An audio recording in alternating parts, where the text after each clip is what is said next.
ছোট মা টাকা ছোট মা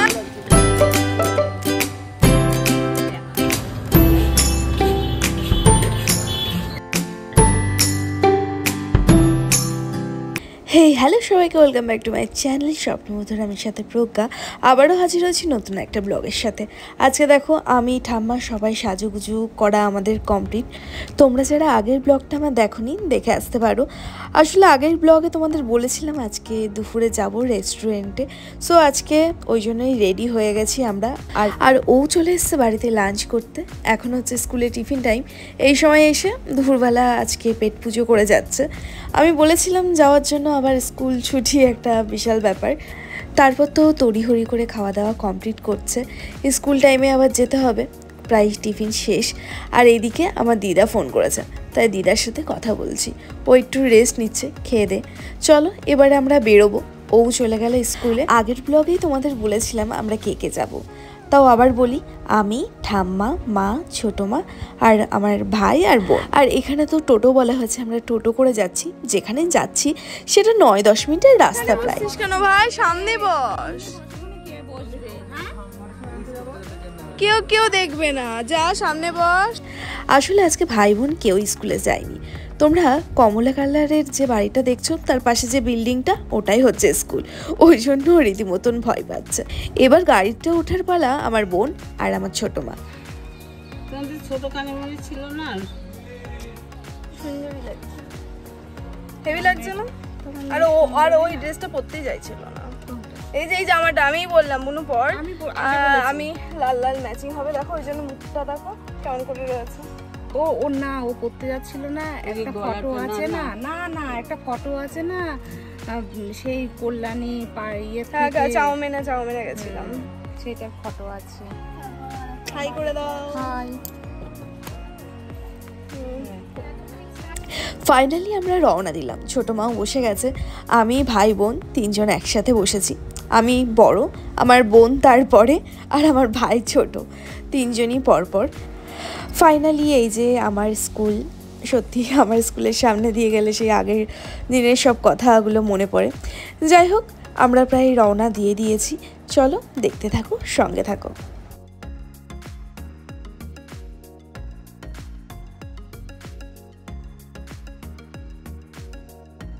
ফাইনালি চলে আসলাম আমরা এখানে, যেখানে আসার কথা ছিল। আর এইদিকে ঠাম্মার লাঠি টাঠি নিয়ে নামার প্রস্তুতি চলছে। কিছুদিন আগেও না ঠাম্মা বেশ ভালো টুকিটাকি হাঁটতে পারতো, এখন একটুও হাঁটতে পারে না লাঠি না ছাড়া। যাই হোক চলো ভিতরে যাই, দেখি। এখানে এসছিলাম আমি প্রায় 2 বছর আগে এসছিলাম। মানে এইবার সরস্বতী পুজো, তার আগের বার সরস্বতী পুজোতে এসছিলাম আমার সব বন্ধু বান্ধবীদের সাথে। আর এই পদার্পণ করলাম। ভিতরে গিয়ে দেখি রেস্টুরেন্টটা পুরোই খালি। ওরা দেখা যাক, আসতে থাকুক। এখানে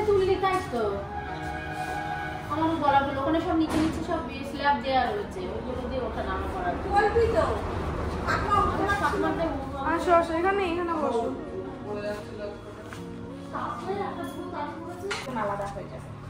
আচ্ছা বসো না, এখানে এক চেয়ার বসো।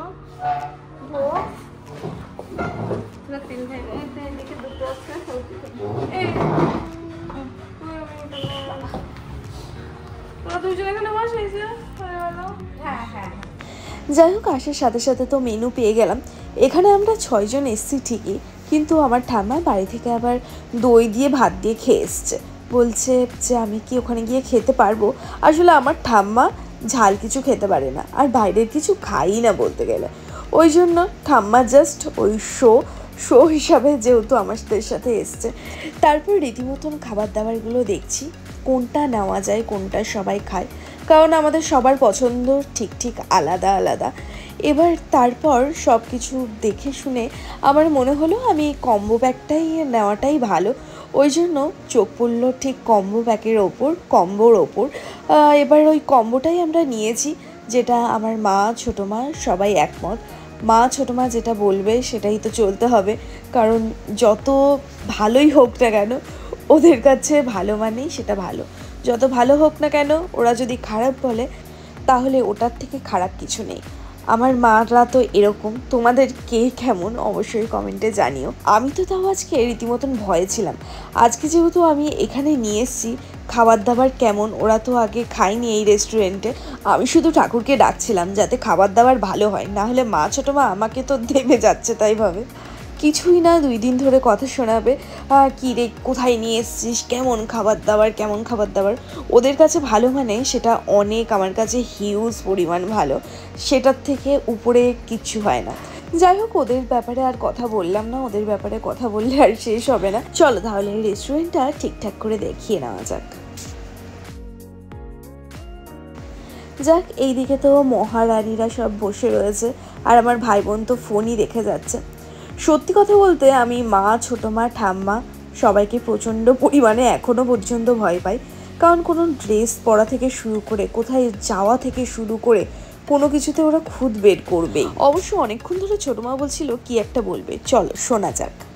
কালকে আমরা কল্যাণী আমি রিপোর্ট করতে গেছি মেডিকেলতে। এবার আমার দিদিভাই বসেছে একটা চেয়ারে, মা বসে যাচ্ছে সিটে বসেছে, বসার পরে চেয়ারটা একটা সাইড মজমজ করে কাত হয়ে গেল। ও তো ভয় পেয়ে তো তাড়াতাড়ি ছুটে আমার কাছে চলে আসলো, চেয়ারটা কি ভেঙে গেল নাকি? না ভেঙে যায়নি, ওইটা মনে হয় সমস্যায় আছে, এমনি কাত হয়ে গেছে। তারপরে দেখছি যে কে বসে, তারপরে দেখি তোর মাঠ থেকেও একটা মোটা মহিলা বসেছে, তো সে যে বসেছে সেই চেয়ারটা আরো এক পাশ কাত হয়ে গেছে। আমি বলছি না, তাহলে চেয়ারটারে নিশ্চয়ই সমস্যা আছে। তোর মা বলে যাক বাবা, আমি তো ভাবলাম যে আমি মনে এত মোটা হয়ে গেছি যে চেয়ারই আমার চাপে ভেঙে যাচ্ছে, এটা চেয়ারেরই ফল্ট। তাও ভালো, বাহ আমাদের বাড়িতে সবাই মোটা। তোমার জন্মদিনে তুমি খাওয়াবে? তোমার জন্ম তারিখটা ঠিকঠাক আছে তো? না ঠাম্মার হিসেবে জন্মদিন হলে 6-7 বার জন্মদিন হবে বছরে, সেইভাবে ভালো। আধার কার্ড, প্যান কার্ড, একদম জন্মদিনে খাওয়া তো প্রতিবার যতবার বেঁচে থাকবো জন্মদিনে তো খাওয়াবো। তোমার তো জন্মদিনে 3-4টা কেক দেওয়া। ইয়েস, 3-4 বার খাওয়াবে। গাছি সেটা আবার কি?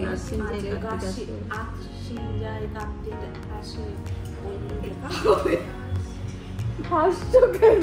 তুমি এসো না, প্লিজ এসো না। তোমাদের তো এর মধ্যে বলতেই ভুলে গেছি আমরা কি কি অর্ডার দিয়েছি। আমরা কম্বো প্যাক অর্ডার দিয়েছি, যেটার মধ্যে ছিল mocktail, naan, green salad, chicken biryani, mix fried rice, chicken lollipop আর চিকেন বাটার মশলা। এইগুলো ছিল আমাদের অর্ডার দেওয়ার জিনিস।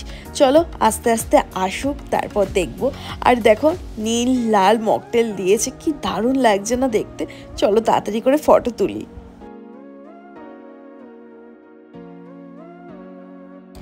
প্রথমেই আমাদের দিয়ে দিয়েছে মকটেল। সো মকটেলটা পুরোপুরি আপাতত খাইনি, তাহলে পরেই কিছুই খেতে পারবো না। আগে অল্প অল্প করে একটুখানি টেস্ট করে নিলাম।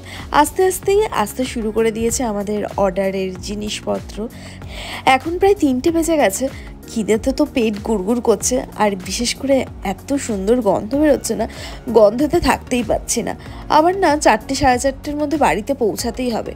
বাড়িতে গিয়ে ওর স্কুল ছুটি হবে, তারপরই বেরিয়ে যাব শ্বশুর বাড়ির উদ্দেশ্যে। সত্যি মানে অনেক দিন ধরে না বাড়িতে আসা হয় না। আসলে আগে তাও 1 সপ্তাহ বিশ্বাস করবে না অন্তর যেতাম, এখন তাও ধরে বেঁধে 1 মাস অন্তর যাই। নাহলে এর বেশি হলে না আমি আর থাকতে পারি না। বুকটা মানে তার আগে থেকে কেমন মানে একটা মানে আলাদার মতনই টানে। মানে গিয়ে কিন্তু কিছুই করি না, কোথাও যাই না, কোথাও বেরোই না, কিন্তু তাও মনে হয় কি যে সবার জন্য মনটা প্রচণ্ড টানে। বাপের বাড়ি মানেই হয়তো তাই, কিন্তু তাই ভাবি যারা বাইরে থাকে তাদের কতটা সমস্যা, আমি তো বাইরে থাকতেই পারতাম না। যাই হোক, উপরওয়ালা যা করে মঙ্গলের জন্যই করে। এইদিকে চলো চিকেন ললিপপটা একটুখানি টেস্ট করা যাক কেমন কি খেতে। তোমাদের অবশ্যই খাবারের রিভিউ দেবো। না সত্যি খুবই সুন্দর খেতে, আমার তো খুবই ভালো লেগেছে।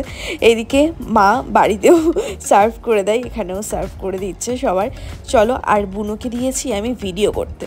আর এখন যখন আমি এডিটে বসেছি তখন আমাকে দেখে আমি নিজেই হাসছি, হাসি ছাড়া উপায় নেই। চলো এবার চিকেন বাটার মশলাটা একটুখানি খাওয়া যাক, দেখি কেমন টেস্ট। সত্যি অসাধারণ। তারপর আমরা এক্সট্রা চিলি চিকেন অর্ডার দিয়েছিলাম। চিলি চিকেনটাও খুব সুন্দর ছিল। কেমন লাগছে মা সেটা? খুব ভালো টেস্টি, ভালো রান্না বান্না, খুব টেস্টি, বিউটিফুল।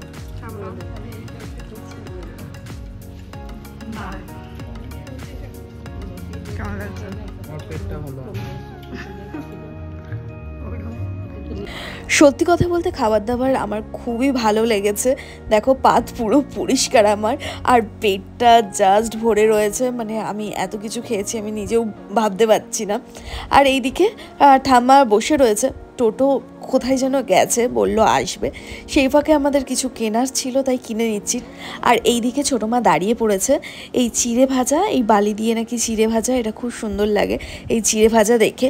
যাই হোক, এখানে তো মুড়ি চিড়ে সব কিছু মানে এরকম বালি দিয়ে পুরো লাইভ এরকম ভাজা করে, তারপর দিয়ে দেয়। আর এইদিকে মিষ্টি এনেছি, যেটা তোমাদের সাথে শেয়ার করতে একদম ভুলে গেছি। এই যে সামনেই যে মিষ্টির ভান্ডারটা দেখছো, ওখান থেকে মিষ্টিটা নিয়ে এসেছি। একটা মিষ্টি আমি নিয়ে যাব আমার শ্বশুর বাড়ি, আর একটা মিষ্টির প্যাকেট হচ্ছে আমাদের এই বাড়ি। এবার চলো আর দেরি না করে বাড়ির দিকে রওনা দেওয়া যাক। A few minutes later. Finally চলে এসেছি বাড়ি। আমি আর ভাই চিৎপটাং হয়ে পুরো শুয়ে পড়েছি। আর ওই রেস্টুরেন্টটা সত্যি খুব ভালো। নওকড়ার আশেপাশে তোমরা যারা আছো একটু ওই রেস্টুরেন্ট থেকে ঘুরে আসতে পারো, খেয়ে আসতে পারো। আর বিশেষ করে কম্বো প্যাকগুলো এত রিজনেবল প্রাইস, ও মাই গড, আমার এটা বলা ছাড়া কোনো উপায় নেই, তোমরা ঘুরে আসতে পারো।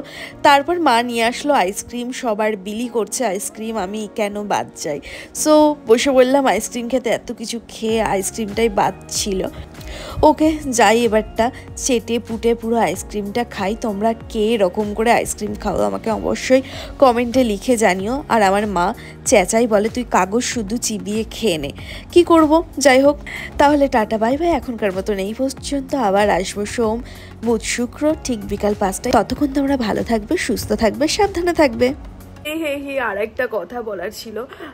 কথাটা হচ্ছে, আমি আগের ভিডিওতে, আগের ব্লগে আমি ভুলবশত বলে ফেলেছি আমার ভাই ক্লাস 8-এ পড়ে, আমার থেকে 10 বছরের বড়। ঠিক আছে, সরি এই ভুল কথার জন্য। আসলে আমি তারপর এত হেসেছি, আবার ওটাকে মানে ক্যান্সেল করা আমার পক্ষে ওইটুকুনিকের জন্য সম্ভব না। সরি এইসব কথার জন্য, কারণ আমি সত্যি মায়ের সাথে উল্টো পাল্টা বলি। এটা রিয়েল লাইফে একদম বাস্তব। তোমরা যারা বোঝো তারা তো ভালো, আর না হলে একটুখানি ম্যানেজ করে নিও।